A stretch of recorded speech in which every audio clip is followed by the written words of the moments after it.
Hello everyone and welcome back to Arctic Retro. Today I'm going to take a look at some upgrades and gadgets for the Commodore 64.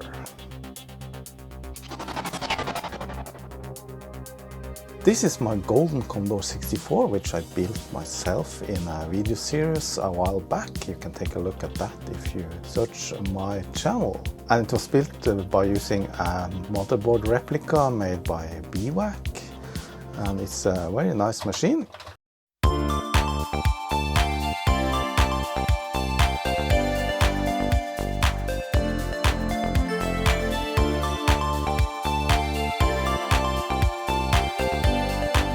So there's three things I want to cover in this video. First of all, it's this lumafix. I had it for quite some time, but I never actually bothered to install it. And the machine you saw, it has some jail bars. They're quite noticeable. Not sure how well that shows in the video, but it's definitely noticeable on the TV. Vertical stripes. The next thing is this one. It's a Kung Fu flash, and I had a Kung Fu flash before, but it suddenly stopped working, and this is supposedly a newer version, V2. So I'm going to check that out a little bit, see if we need to install some new firmware on it and stuff like that. This video is sponsored by PCBWay, and I just want to thank them for a great cooperation and for their support. They make prototype PCBs of very good quality, and they also do 3D printing, and they actually helped me with printing this case for this beautiful 1581 floppy disk drive replica. And they also produced and provided me with this PCB for the 1581 floppy disk drive. Even if you don't design the PCBs yourself, you can visit PCBWay's shared project site, and here you can find a lot of ready-made designs which you can just order directly from their website. And right now they have started with the PCBWay 7th project design contest, where you can participate with your designs and win great prizes. So please check out PCBWay for all your hobbyist project needs. This was, by the way, a donation from John in Bergen. He has donated a lot of stuff to my channel, and I'm always appreciative of that. Yes, it looks very nice. Looks like the one I had on the case, but yeah, it says retroradionics.com, and they also included a micro SD card full of goodies. So looking forward to checking out this one.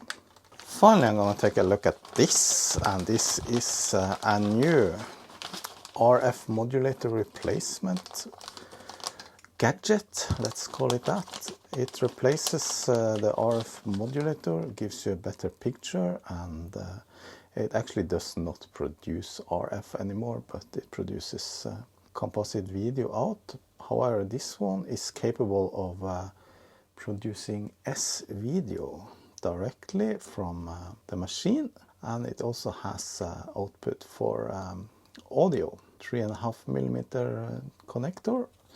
So this one I have to build, so this is gonna be a built video then. And this one too was donated by John. He sent me the PCB and some of the parts I need. And as usual, if you need some PCBs, this video is sponsored by PCBWay. And if you need to get PCBs like this produced yourself, just visit PCBWay.com. This one is made by the Retro channel, and I follow that channel regularly. He has a lot of good videos. However, since it was missing some of the components, I just ordered some of the rest from AliExpress. And when you buy stuff from AliExpress, you only get 100 as a minimum number of components. So these are just some resistor values that are not very common. I didn't have those, and also some capacitor values I didn't have, so now I am fully stocked with those, with 100 of each. I'm gonna start with a lumafix first, and yeah, let's see, this is the before image, and let's compare later to the after image. So I'm not gonna go into detail about how this lumafix works, because I simply don't know too much about it, but I do know that this vertical jail bars, as they called, appears mostly on modern monitors or TVs, and they are caused by some interference signals that comes into the VIC-2 chip, and this attempts to fix that by taking that interference signal, inverting it and feeding it back into the VIC-2. So that should at least minimize the problem, but as I understand it, it's not perfect, so it might only reduce the jail bars a little bit. So you place this little adapter where the VIC-2 chip is, and then you take the VIC-2 chip and place it into this socket, and there's 3 potentiometers here where you can adjust some levels on some signals like a chroma. So let's go ahead and install this, see if it makes it any better. Yeah, so this machine was built in May 2023. It's already been that long. And the color gold on the case, it's painted by me, because I already have a silver one that I built before this. Looks kind of nice. However, we might have a problem here. Of course, this is a Commodore 64C, and there's no place, there's no room for this. Bummer, I didn't think about that. So yeah, that means I'm gonna find another machine, or maybe it just fits. Yeah, I think it might work.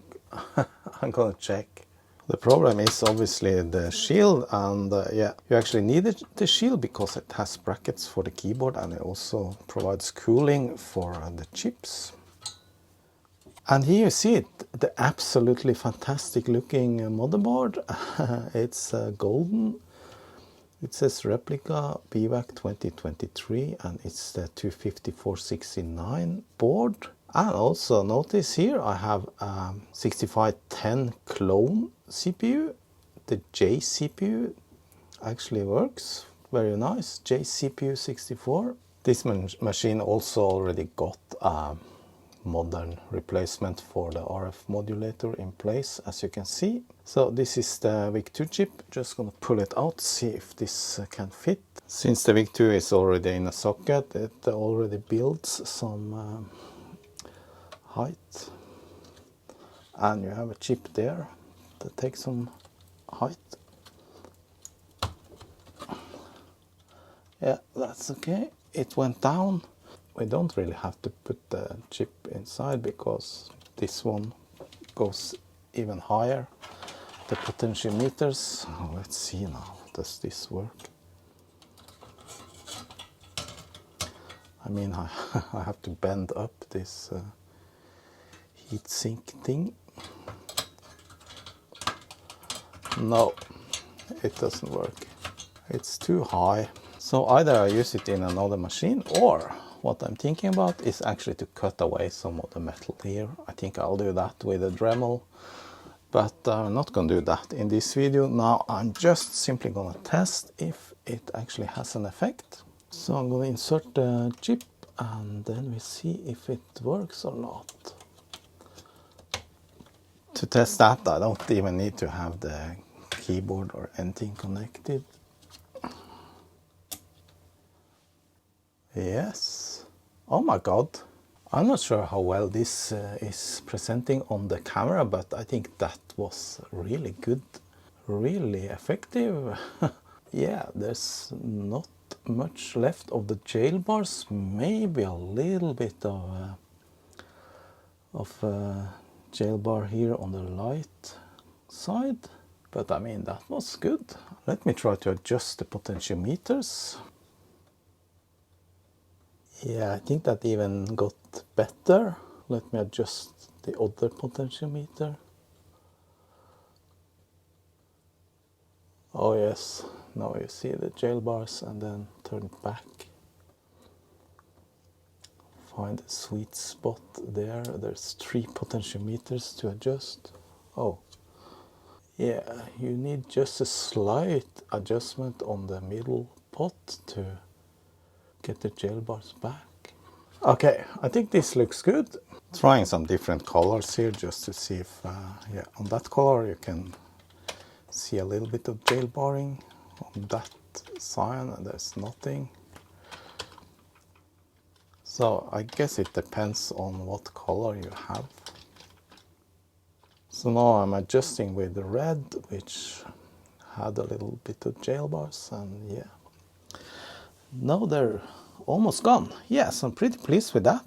I know this doesn't work on all machines or all types of VIC-2 chips, I think. I took out the lumafix, and yeah, very noticeable jail bars. Yeah. Now let's check out this Kung Fu Flash, and after that I'm gonna start building the RF Modulator replacement. The Kung Fu Flash was designed by a Danish guy called Kim Jørgensen, and yeah, it's a very handy device. Uses SD memory cards. It has 3 buttons, one special that can be used for like if you have these freeze cartridges, and the menu to open the menu of the Kung Fu Flash, and then there's a reset button there. Let's put it in. Yeah, and there's a lot of files directories here. So this comes from Crypto Burners. That's a repository on the internet for various files and documentation for various machines. A lot of Amiga stuff there. There's one Load 64 games collection V5, and there's also a demo collection. You can use the cursor keys or a joystick to navigate. Top demos. And to go back one level of the directory structure, just go up to ...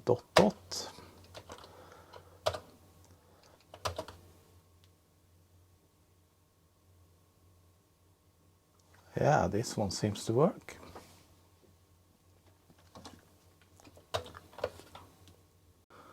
But you saw how fast it's loading.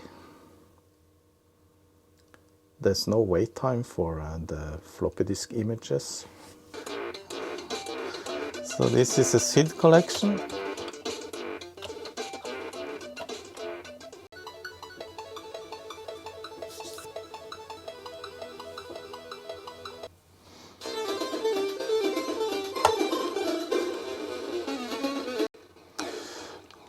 Yeah, some random game I found.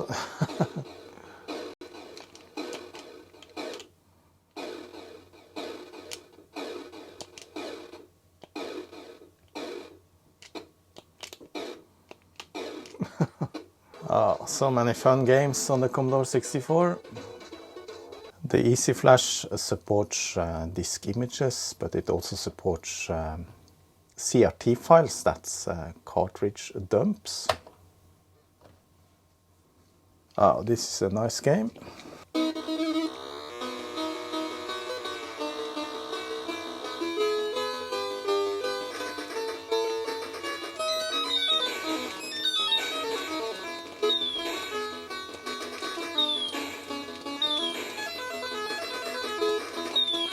Oh.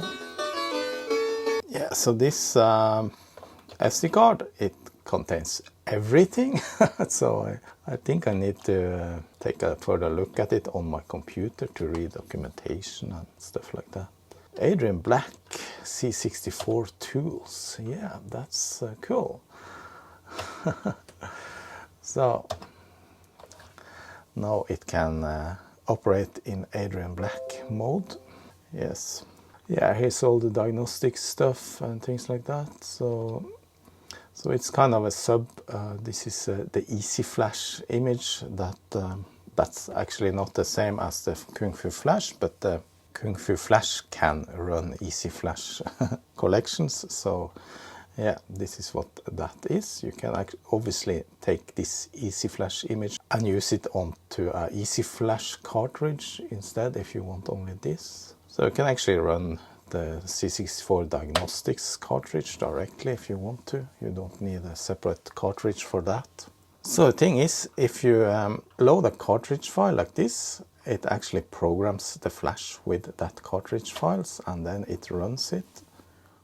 So that's why you get this programming flash memory do not power off.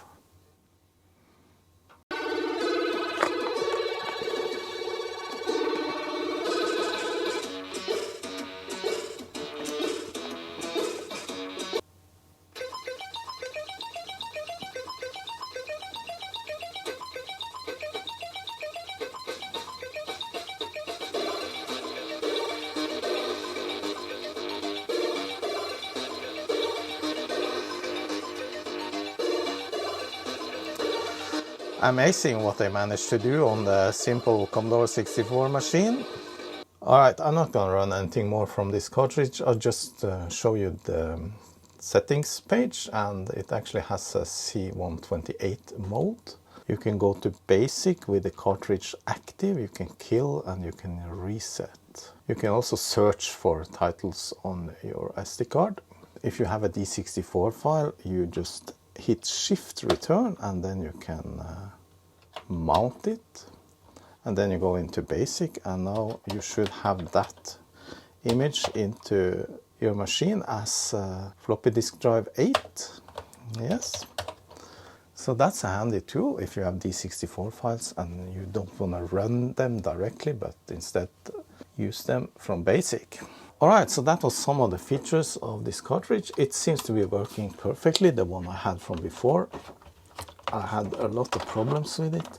So let's see if we can upgrade this to a later firmware version. Maybe there are a later version, I'm not sure. To do that, I think you just put a file on the SD card, or you have to use the USB port, not really sure. Check it out. It's currently running version 1.51. So I visit the Kung Fu Flash GitHub page, and yeah, it seems to be the latest version we have already, V151. Yeah, and here you can see the type of files that supported: cartridge, C64 generic cartridge, ROM bin, disk images, tape images, program files, yeah, and firmware update and text documents. Yes, and that's how you update. Just place the file, UPD file on the SD card and select the file in the launcher to initiate the firmware update. Yeah, the Kung Fu Flash, nice tool. If you have that, you have everything you need for the C64, I guess. And thanks a lot to John for providing the memory card with all that stuff. Very nice. Still seems to be that some types of demos and games can't run from this cartridge, probably because they need to run on a real floppy disk drive, I don't know. Anyway, now let's start building the next thing, the RF Modulator replacement. Before I start to build this, I need to check the GitHub page from the retro channel, and yeah, this is the C64 longboard RF replacement V2.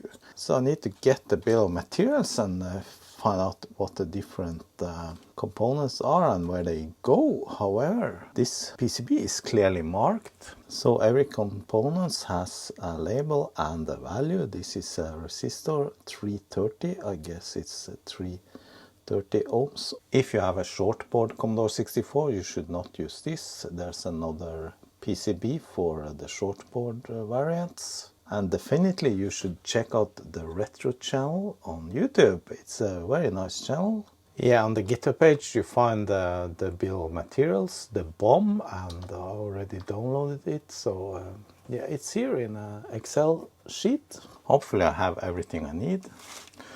So just gonna try to organize the different components a little bit. Some I had from before and some I bought, as you saw, these. Yeah, I just use this holder. It makes it much easier to solder. You can turn it around, and yeah, very convenient. I'm not going to show the whole soldering process. I mean, you have seen soldering on this channel before.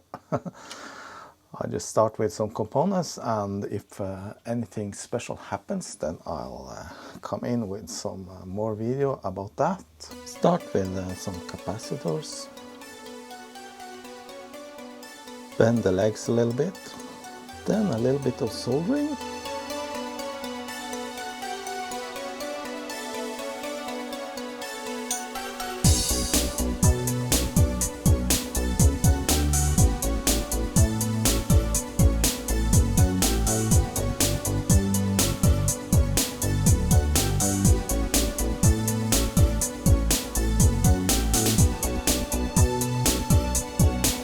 Snip, snip.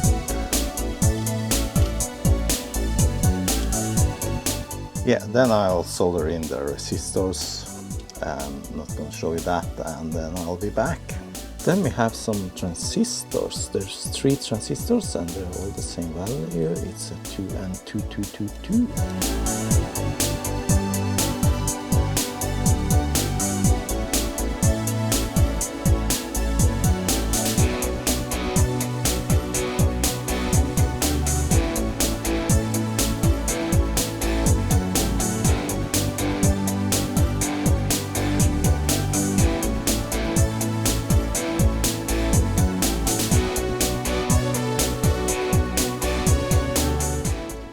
R11 is a potentiometer.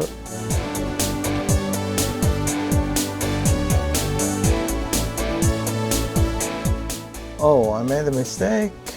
This is not the place for a transistor. This is for a voltage regulator.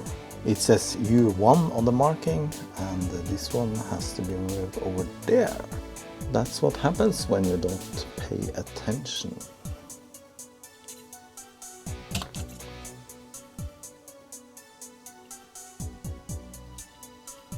Then we have some pin headers, and they should obviously go on the back side,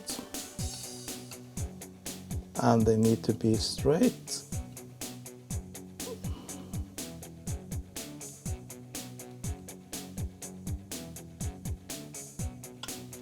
Well, I realized I missed one component, the voltage regulator. That should be 7805 in a TO92 package. I don't have that. I think I have just regular 7805 regulators, 5 volts, but I'll have to take a look, or I just have to figure a way to use the bigger variant. But until then I will solder in the rest of the components. I'm making the S-video variant here, so I'm soldering in that, and also a 3.5mm jack here. It has some extra pins there. I'm not sure what they are for, but I don't need them. Can you take that part off? Yes, that was just clipped in. I'm not sure what the purpose of this is. Maybe it's for securing it better. There's some pins, but there's one pin there. Not sure what that is about, but now it fits.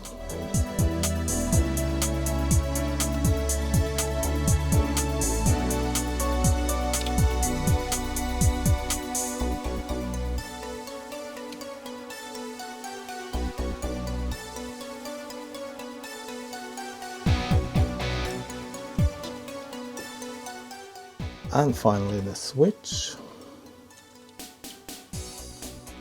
So for the HDMI, if you have the VIC-2 Commodore, you can use this, and instead of the S-video. I'm not really sure the purpose of that. You just then you just glue it down to the PCB. However, this also supports if you have some of those Luma code devices, you can actually connect that there directly from the Luma code. And this device also have a pass-through to the regular DIN video connector on your machine. So how could I miss the voltage regulator? Not really sure. Actually got one here. This is the bigger variant. I'm not sure if it runs any hot or anything like that, but I try to solder that in anyway. Doesn't really matter. I can bend it forward if I need to. Although I'm not really sure about the polarity compared to the TO92 package.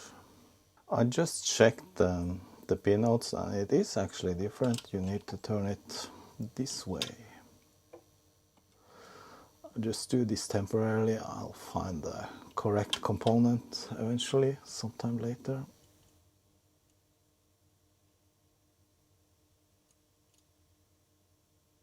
Alright, so that's completed then. I'm just gonna clean up the board. There's a lot of flux on the backside. Alright then, time to test it. However, I can't test it in this machine because this is a short board and this is for the long boards. I found this one. It's a bread bin longboard machine and it's working. And it has the original RF modulator in it, so we're gonna replace that one then. Yeah, and this has undergone some improvements and repairs. You see the clips here are 3D printed. There's some heat sinks, but nothing major. Obviously we need to remove this RF modulator can here, and that can be a little bit tricky because there's some very big solder joints, and all the metal makes the heat sink very badly if you try to desolder it, so it's a little bit work to get those off. Heating up the desoldering station. So here you can see the big solder joints, and there's also some metal clips here that you need to twist.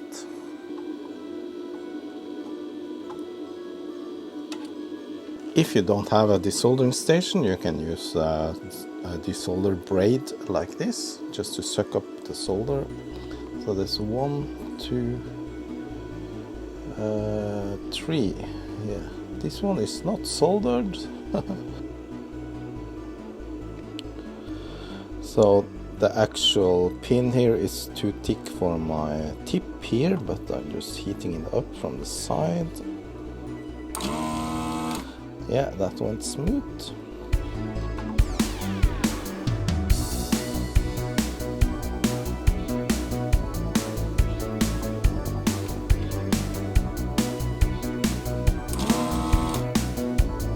Good one.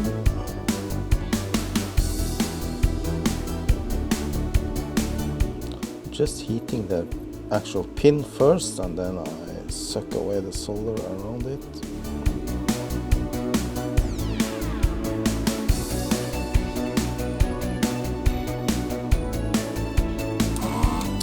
This one was a little bit more difficult.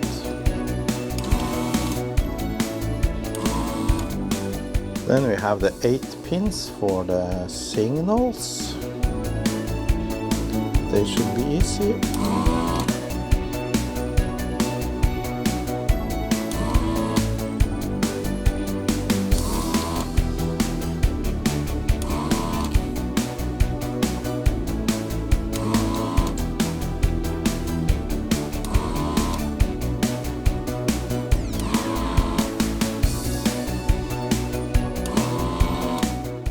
It's still very much stuck to the board. This pin is now loose, but this one is not, so just gonna heat it up and use a screwdriver to wedge it a little bit. Yeah, I think that came loose. Just push this down. Yeah, it's loose, and all those 8 pins were all loose. So this went pretty smooth then.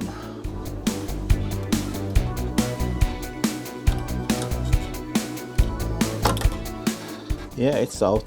Just gonna clean up a little bit the pads.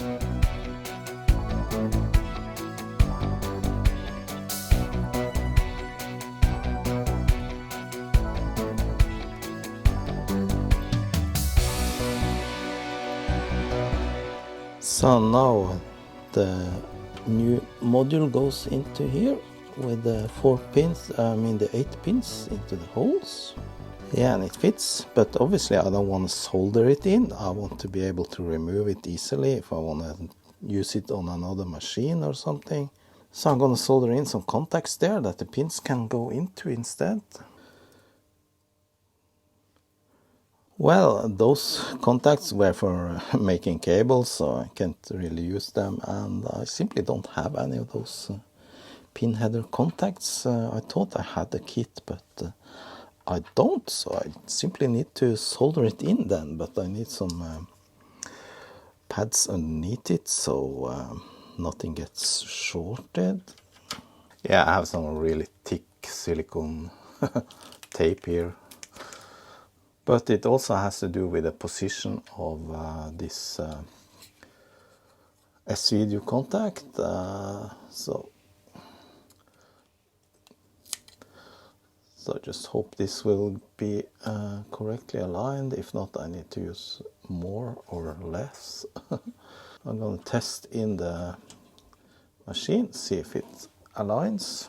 Yeah, that looks alright. I think maybe it should be a little bit higher. I mean, like this. This one seems to be correctly placed, but the 3.5mm jack is a little bit too low. Well, now the 3.5mm jack seems alright, but this seems a little bit too high, because when the top cover comes on, yeah, now that's not good. It's too high. I think I just need a millimeter, so I have some other double-sided tape here. Doesn't stick very well to the silicone. Yeah, we'll see. Yes, I think that looks perfect.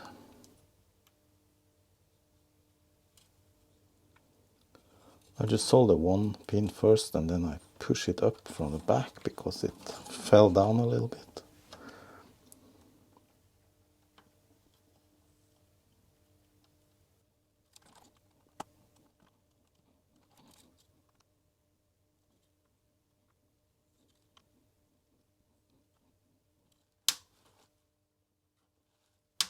Yes, that looks good, and it can stand some pushing from the contacts. Okay, let's try it out then. Well, I just thought about a slight problem here. S-video is not something I use a lot, so I'm not really sure if I have a S-video cable. However, first I'm going to try if the pass-through to the regular DIN contact is working. Yes, it actually does. I'm not really sure, but I think the picture looks better than it did before on a regular composite. Slight problem, the only S-video cable I have I found is this one, and it has been cut, so I probably used it for something else.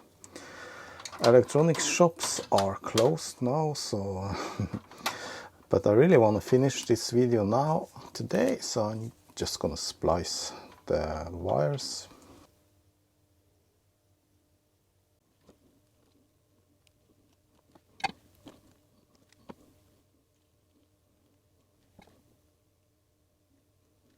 This cable is shielded, and when splicing it like this, it might not be as good anymore.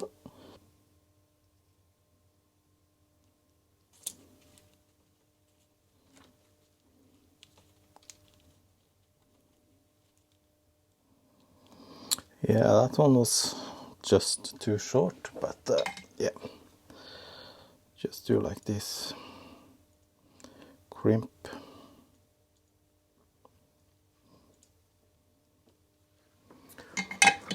I just do like they did before, use some electrical tape.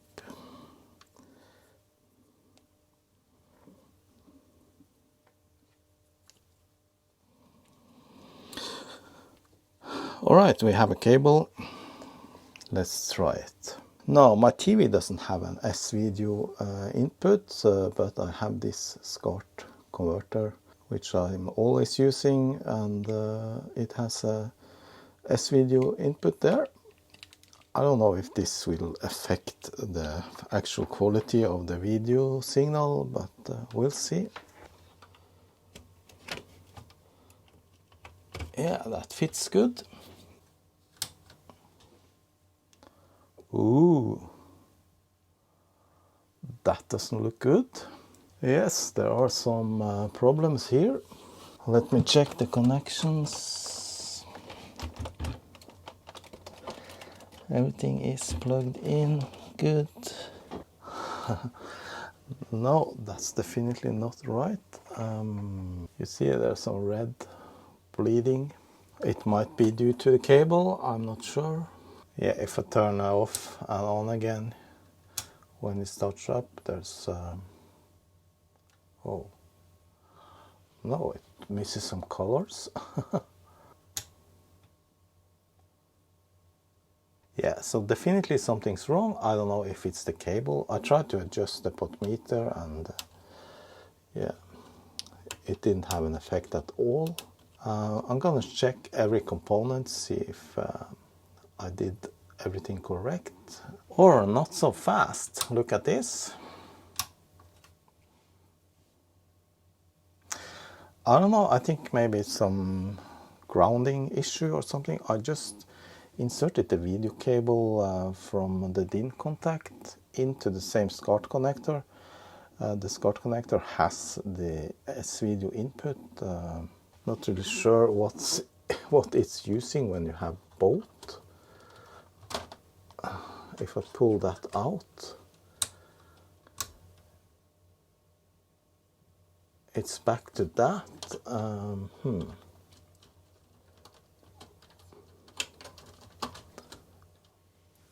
But if I insert the RCA cable to the DIN, it's actually perfect. But yeah. No, I pulled out the video cable from the DIN, but it has the audio cable. Yeah, you see. So maybe it's something with that SCART adapter, I'm not really sure. So now I have both S-video and composite into the SCART adapter. Let me just pull out the S-video. Yeah, definitely that changes to a worse picture.